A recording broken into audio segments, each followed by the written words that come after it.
Gulshan youth club লিমিটেডের premier division মহিলা cricket দলকে পৃষ্ঠপোষকতা করেছে মেঘনা ব্যাংক। দেশের নারী ক্রিকেটের অগ্রগতির লক্ষ্যে এই পৃষ্ঠপোষকতা করে প্রতিষ্ঠানটি।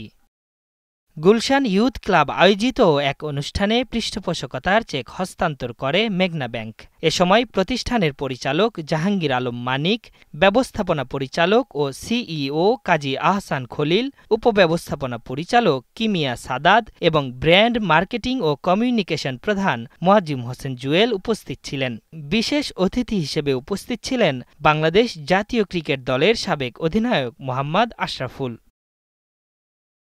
অনুষ্ঠানে মেঘনা ব্যাংকের ব্যবস্থাপনা পরিচালক ও সিইও কাজী আহসান খলিল বলেন, আমরা নারী ক্রীড়াবিদদের ক্ষমতায়ন ও ক্রীড়ার বিকাশে প্রতিশ্রুতিবদ্ধ।